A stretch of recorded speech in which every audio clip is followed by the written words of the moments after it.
Interviene en este momento la asambleísta Marisol Peñafiel de la provincia de Imbabura por Alianza País. Desinteresado, una sociedad más justa, equitativa. Compañera presidenta, me parece que hay que retomar el debate y replantearnos algunos temas conceptuales en la propuesta que la Comisión nos ha presentado al Pleno de la Asamblea. Algunos sectores nos han dicho que esta propuesta no recoge ni la demanda de la ciudadanía y que por otro lado tampoco tiene sustentos técnicos que permitan hacer viable. Me voy a permitir, en primer lugar, decir que recoge la demanda de cientos de organizaciones de mujeres que por mucho tiempo clamaron al Estado que se valorice el trabajo no mercantilizado. Ese es un concepto fundamental que hay que recoger y retomar de la propuesta que nos plantea la Comisión. Porque, como nos ha dicho Mauricio Proaño, ¿cuál era el concepto de la división del trabajo en cuanto a los derechos de las mujeres? ¿Y cómo se cuantificaba y qué significaba para las relaciones Estado-sociedad la cuantificación de ese trabajo?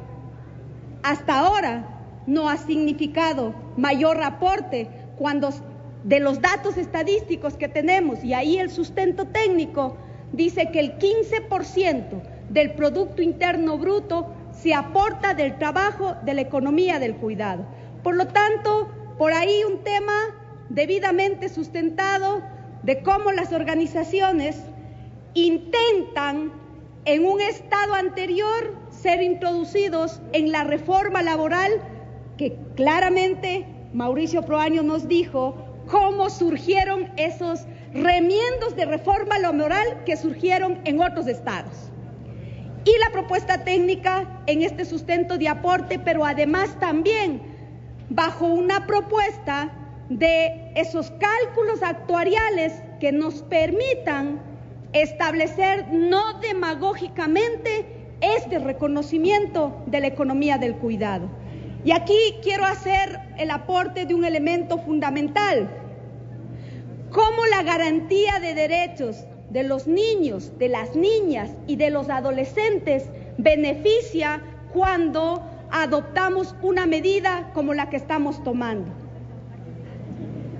En días pasados tuve la oportunidad de compartir con madres de familia y nos decían: el tiempo que pasamos posterior al parto y en los primeros años de formación de nuestros hijos es el tiempo que no ha sido cuantificado y que significa una inversión, porque esto también da cuenta de que cuando cuidamos, cumplimos con nuestra función con nuestros hijos, significa que nuestros hijos van a crecer con salud, con una buena crianza, pero además yo estoy transmitiendo este sentir de la ciudadanía, pero además desde la perspectiva del derecho decir que este trabajo no mercantil que reconoce y cuantifica garantiza derechos de niñas al goce y al disfrute en su formación, sobre todo en los primeros años de vida. Entonces tiene la justificación suficiente por un lado y por el otro bajo un cálculo actuarial que no demanda el Estado paternalista, el Estado que asume todo, y que por otro lado ese mismo Estado que no garantiza nada no cumple con lo que la ley está demandando.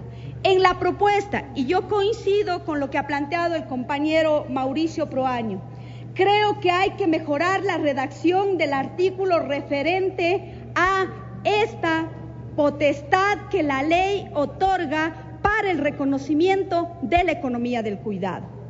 Sí, hay unas diferencias sustanciales urbano-rural, por supuesto que sí. Y Mauricio nos planteaba y nos decía que esta precisión en la normativa también va a valorar el trabajo de esos sectores. Y creo que el tema del derecho laboral entendido desde ese nuevo concepto, porque el concepto tradicional del derecho laboral lo que hacía es regular esas relaciones empleador-empleado sin pensar en la función principal que es del ser humano. Y por supuesto, esas eran las lógicas de la relación de poder y de esas divisiones en las cuales el mercado ponía las reglas de juego. Entonces, en ese marco, compañera presidenta, creo y apelo a la Comisión de los Derechos de los Trabajadores que al precisar esa norma también busquemos otra de las posibilidades. Si bien es cierto, el 75% de las mujeres amas de casa será beneficiado de aquellas que sean menor a 50 años, creo que hay que buscar el mecanismo de reconocer qué pasa con aquellas que sobrepasan esa edad. Y aquí un mensaje claro, porque lo que se trata de deslegitimar de esta propuesta es que la seguridad social tiene que garantizar acceso a salud.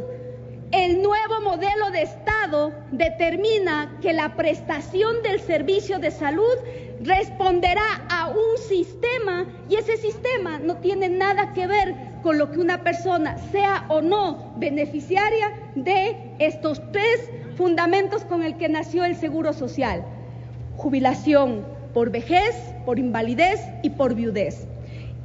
He revisado el documento y tengo una preocupación que quiero trasladarle igualmente a la comisión. Haré la observación correspondiente por escrito referente al derecho de orfandad en el tema de Montepío. Creo que hay que pensar que el tema de la seguridad social es un derecho y garantía de ese niño, porque ¿cuál ha sido el principio por el cual se rige este derecho? Solo por poner un ejemplo, cuando el niño o el adolescente deja de estudiar, deja de ser beneficiario de ese derecho.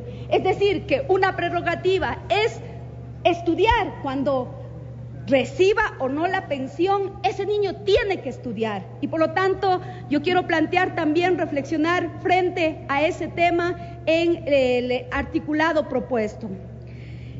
Frente a aquellas posturas de vaticinio de que estamos eliminando los derechos de los trabajadores y de los empleadores cuando tienen derecho a acumular su patrimonio y que el tema de las utilidades va a determinar la violación de unos derechos, una de las máximas fundamentales en el derecho laboral es, y para nosotros que impulsamos este cambio trascendental, es a igual trabajo, igual remuneración. En el derecho laboral significa justicia laboral y por lo tanto, en ese principio yo quiero apoyar la propuesta de la comisión, pero igualmente creo que hay que reflexionar. El que tiene menos utilidades no tampoco es que tiene un salario que representa a ese trabajo que realiza.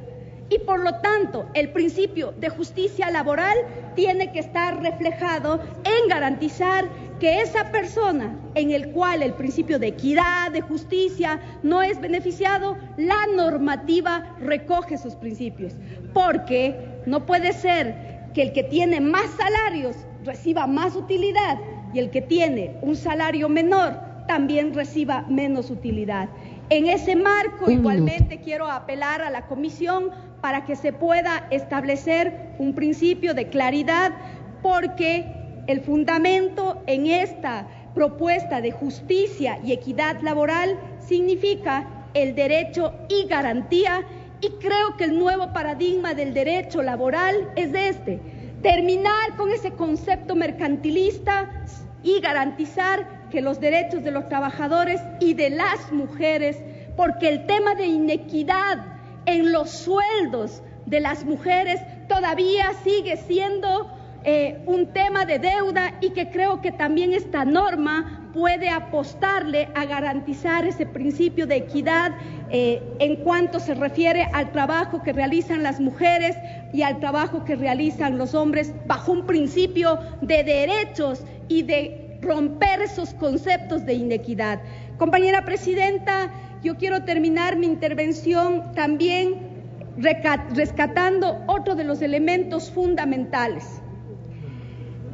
La propuesta que nos plantea ahora mismo también recupera aquellas brechas de inequidad. Y esas brechas de inequidad también que tienen relación con mi planteamiento anterior cuando se refiere a los sueldos, tiene también que estar reconocido en la normativa cuando aquellos generadores de la riqueza de las empresas son los que menos salarios tienen. Entonces, decir que este debate tiene que alimentarse con esos principios, aportaremos por escrito con esas observaciones y creo que el debate debe replantearse desde ese análisis. Gracias, señora presidenta. Gracias.